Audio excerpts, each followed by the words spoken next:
एक अशी चमत्कारिक आयुर्वेदिक औषधी जी तुमच्या मुलांची बुद्धी, शरीर शक्ती आणि इम्युनिटी वाढवू शकते। आणि जर तुम्ही जन्मानंतरच्या सुरुवातीच्या वर्षांमध्ये दिली तर त्याचा फायदा तुमच्या मुलांना आयुष्यभरासाठी होऊ शकतो। काय आहे हे? तर सुवर्णप्राशन। 16 संस्कारांपैकी एक अतिशय महत्वाचा संस्कार सुवर्णप्राशन संस्कार।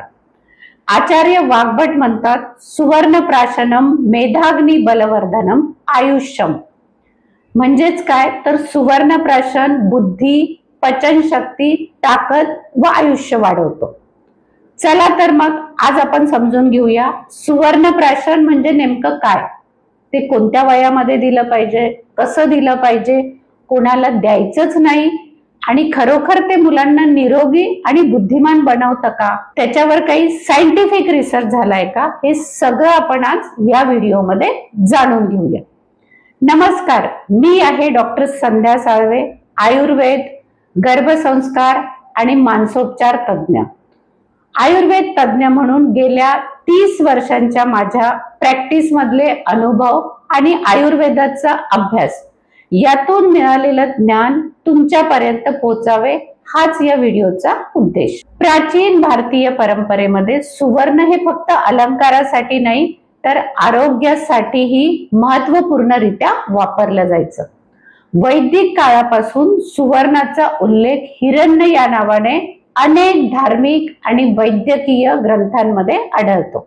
प्राचीन काळी सुवर्णाचा वापर फक्त श्रीमंतीचे प्रतीक म्हणून न करता बुद्धिवर्धक, आयुष्यवर्धक, रोग निवारक अशा रसायनांच्या स्वरूपात सुद्धा केला जायचा। प्राचीन आयुर्वेदिक ग्रंथ काश्यप संहिता, सुश्रुत संहिता, चरक, अष्टांगहृदय, भावप्रकाश यासारख्या अनेक ग्रंथांमध्ये सुवर्णाचा उपयोग लहान मुलांच्या आरोग्यासाठी कसा करावा याचं विस्तृत वर्णन सापडतं।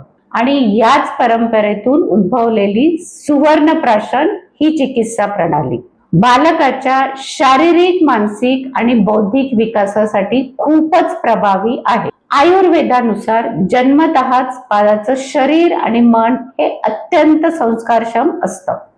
त्यामुळे या वयात योग्य रसायन उपचार केले तर मुलांचे आरोग्य आयुष्यभर टिकवणारं असतं। सुवर्णप्राशन ही याच सिद्धांतावर आधारित एक खूप छान उपचार पद्धती आहे। सुवर्णप्राशन हा आयुर्वेदातील 16 संस्कारांपैकी एक औषधी संस्कार आहे जो मुलांच्या शारीरिक, मानसिक, बौद्धिक आणि आध्यात्मिक विकासासाठी फारच उपयुक्त मानला जातो।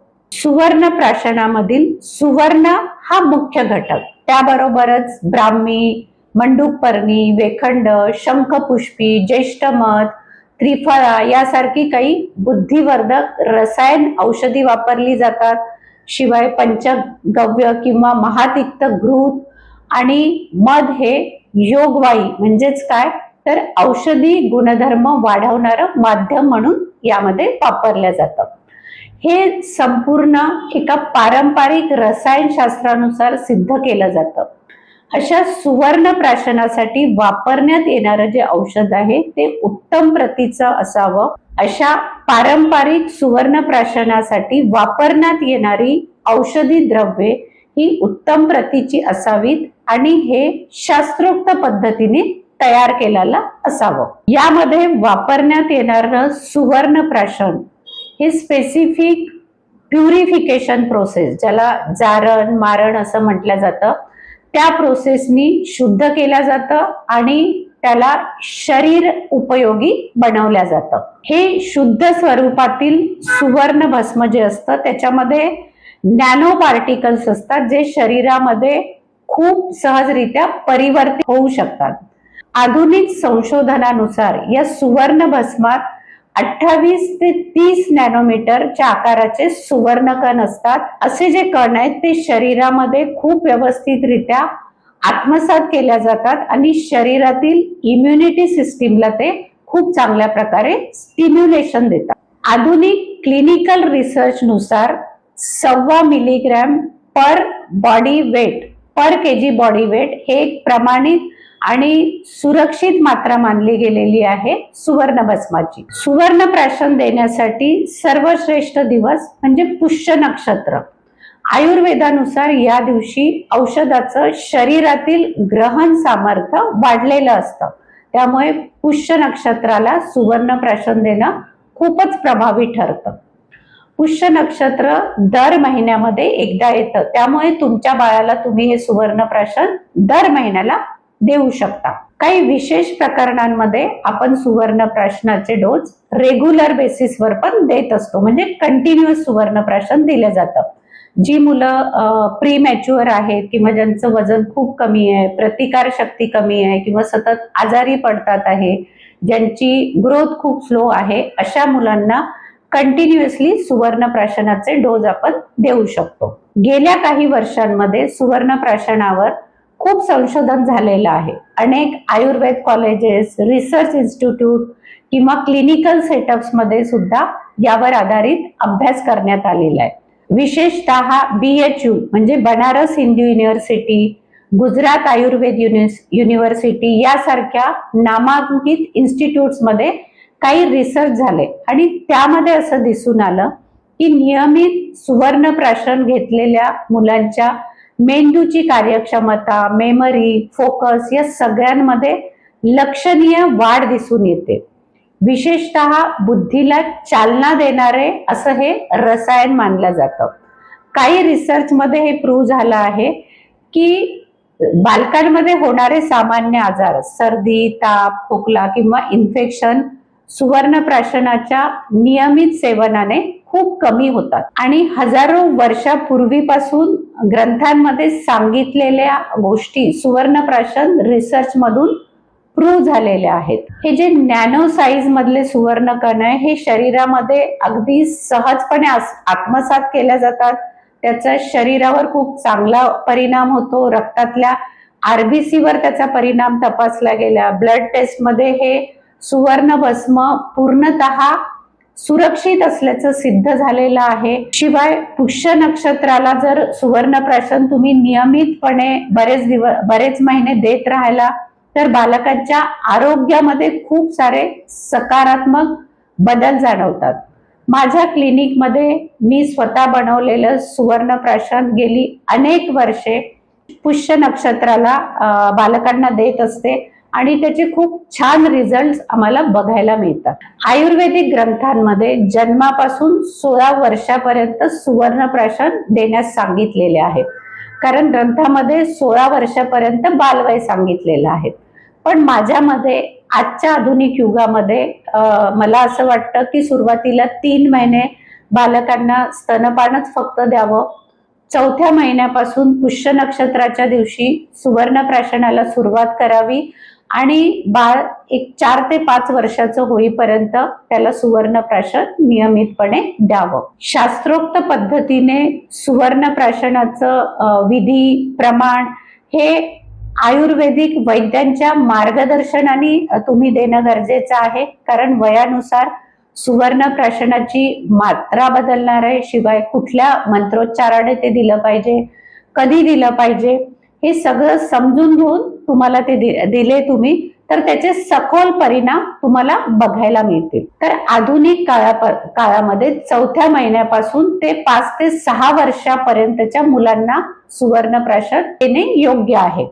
त्यानंतरच्या मुलांमध्ये इम्युनिटी वाढवण्यासाठी किंवा उत्तम आरोग्यासाठी अनेक सुवर्णयुक्त आयुर्वेदिक कल्प आहेत, रसायन औषधी आहेत, ती आपण त्या मुलांना देऊ शकतो असं माझं वैयक्तिक मत आहे. आता सुवर्ण प्राशन कुणाला द्यावे तर ते आरोग्यासाठी, स्वास्थ्यासाठी प्रत्येक बालकाला देणे गरजेचे आहे. ज्या मुलांना वारंवार सर्दी, ताप, खोकला होतोय, भूक कमी लागते, झोप लागत नाहीये, जी मुलं खूप नाजूक आहेत किंवा हायपर ऍक्टिव्ह आहेत, खूप गोंधळलेली आहेत, ज्यांचा ग्रोथ रेट किंवा भाषा विकास स्लो आहे, त्यांच्यासाठी तर हे अत्यावश्यक आहे. त्या मुलांना हे तुम्हाला देणं अत्यंत गरजेचं आहे. बालकांच्या स्वास्थ्यासाठी हे उत्तम आहेच आणि हे तुम्ही घरच्या घरी पण देऊ शकता, पण हे जबाबदारीने देण्याचं औषध आहे आयुर्वेद तज्ज्ञांच्या सल्ल्याने, आयुर्वेद तज्ज्ञांनी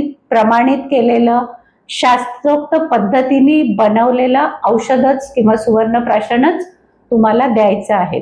जे काही रेडीमेड सुवर्णप्राशनाचे ड्रॉप्स मिळतात त्यामध्ये माहित नाही किती प्रभावी पद्धतीने ते बनवलेलं असेल, त्याच्यामध्ये सुवर्ण भस्म कशा क्वालिटीचं असेल. त्याच्यामुळे बाजारातल्या उत्पादनांपेक्षा वैद्यांनी स्वतः बनवलेलं औषध जास्त सुरक्षित आणि जास्त खात्रीचं आहे असं माझं मत आहे. तर सुवर्णप्राशन ही प्रोसेस म्हणजे केवळ औषध देण्याची एक कृती नाही, तर हा एक संस्कार आहे जो आजच्या युगामध्ये स्वीकारण्याची गरज आहे. आणि ही एक खूप मोठी आणि महत्वाची इन्व्हेस्टमेंट आहे, जी केवळ आरोग्यच नाही तर मुलांचा आत्मविश्वास, त्यांची बुद्धी, त्यांची सर्जनशीलता सुद्धा वाढवू शकते. आज दिलेलं सुवर्णप्राशन म्हणजे उद्याच्या पिढीची एक सशक्त घडण आहे. आरोग्यदायी सुज्ञ पिढी घडवणं हे समाज म्हणून आपलं सुद्धा किंवा प्रत्येकाचं कर्तव्य आहे. उत्तम प्रतीचे सुवर्ण भस्म, शास्त्रशुद्ध प्रमाण आणि ग्रंथोक्त विधी याने दर महिन्यामध्ये सुवर्णप्राशन बनविले जाते. प्रत्येकालाच दरवेळेस क्लिनिक मध्ये येऊन सुवर्णप्राशन देणे शक्य होत नाही, त्यामुळे आपण कुरिअरने ते घरपोच पाठवित असतो. तुम्हालाही हवे असल्यास खाली दिलेल्या लिंकवर रजिस्टर करून ऑर्डर करू शकता. तर आशा आहे की सुवर्णप्राशन या विषयावर मी दिलेली माहिती तुम्हाला आवडली असेल. जर ही आवडली असेल तर तुम्ही याला जरूर शेअर करा, लाईक करा आणि तुम्ही तुमच्या बाळाला सुवर्णप्राशन देताय का आम्हाला कमेंट्समध्ये नक्की सांगा. आणि जर देत असाल तर त्याला काय परिणाम, काय चांगले परिणाम तुम्हाला बघायला मिळाले आहेत, तुमचे अनुभव काय आहेत हे पण कमेंट्समध्ये नक्की शेअर करा. सुवर्णप्राशनाने बाळाची इम्युनिटी वाढते हे तुमच्या लक्षात आलेलं आहे, पण इम्युनिटी म्हणजे नेमकी काय, ती बाळामध्ये का वाढवावी आणि लहान मुलांमध्ये ती वाढवणं का आवश्यक आहे, हे सगळं आपण पुढच्या व्हिडिओमधून, इम्युनिटीच्या व्हिडिओमधून तुम्हाला सांगणार आहोत. तर तो व्हिडिओ नक्की बघा.